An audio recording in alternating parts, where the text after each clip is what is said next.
You being from that constituency असो हात गुणलो की लोकांच्या घरांत डस्ट लागता काय ना?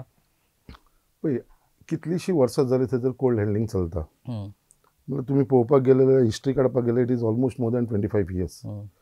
सो हांव ते हिस्ट्रीन वचना. कोल कोणें हाडलो कितें जालो तें सगळ्यांक खबर आसा. आतांची परिस्थिती सांगा. आतांची परिस्थिती अशी आसा थंयसर कितें कोल्ड पोल्युशन हें जातात, हांव ना म्हणना. कित्याक आयज पर्यंत कोणेनूच तेजेर लक्ष घालूना बाबा हो कोल पोल्युशन जो डस्ट पोल्युशन बेजिकली आमी कितें म्हणटात सगळे जाण कोल पोल्युशन न्हू तो डस्ट पोल्युशन जो कोलासून जो डस्ट येता पळय तो डस्ट पोल्युशन हो जातात थंयसर. आनी तो कसो कमी करपाचो हेजेर आयज पर्यंत कोणेनूच विचार केल्लो ना मुर्मागोवान.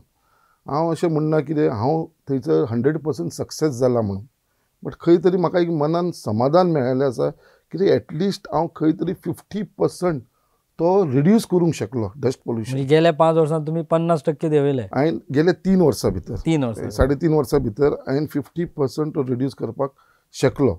आनी तेज्या लागून म्हाका ऑनरेबल चीफ मिनिस्टराक हांव खूब मना काळजांसून धन्यवाद म्हणटा कित्याक तेणेन म्हाका सपोर्ट केलो. JSWक आफोवन उलोवन आमचे कडेन मिटिंग्यो करून आमी तेंच्या कडेन 3-4 मिटींग केली. तशेंच अडानीच्या लोकांक आफोवन आनी तेंचे डिसिजन घेवपाक लागले की बेगीनच्या बेगीन थंयसर एक डोम घालचो म्हणून. आनी ते प्रमाणे थंयसर तेंच्यांनी डोमाचें काम स्टार्ट केलेलें 1.5 वर्स पयलीं आनी आयज तें कंप्लीट जाल्लेलें आसा.